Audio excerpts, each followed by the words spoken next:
یهودیانو دې د اور لمبه کړه بلا مولانا او ګټله مولانا زبردست یار ګوډ هر منصوبه یې ماته کړله مولانا او ګټله مولانا ډېر اعلی.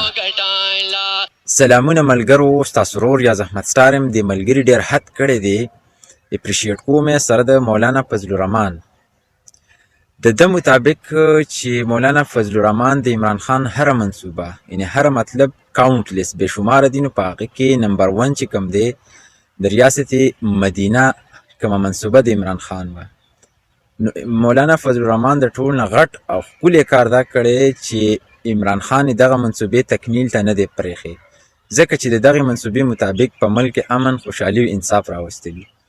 مولانا فضل الرحمن د نیکۍ کار کړی چې هغه دغې منصوبې نه منې کړی دی. دویم نمبر دا چې هغه ماس سولرایزیشن یعنې د جومات چې کوم شمسي سیسټم و هغه یې جوړاوه.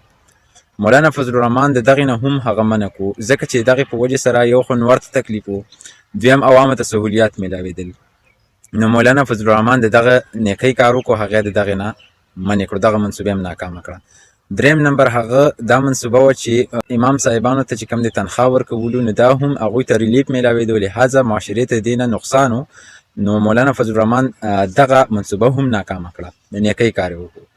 نمبر 4 نمبر دا چې صحت کارت چې کوم دی د عوامو دپاره د ریلیف و، لهذا په دغې سره هم ملک ترقي نه شو کولی، نو مولانا فضل الرحمن دغه منصوبه هم ناکامه کړه.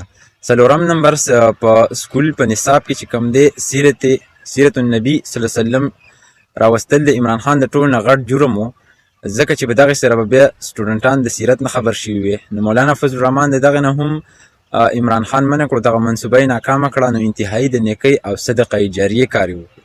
دې نه علاوه بې شمار نورې داسې منصوبې وې چې د هغې په وجه ملک ته ترقي میلاوېده. نو مولانا فضل الرحمن د هغې نه عمران خان منع کړو، د نیکۍ، د صدقې جاریې او د عوامو د مستقبل د خوشحالولو کار یې وکړو.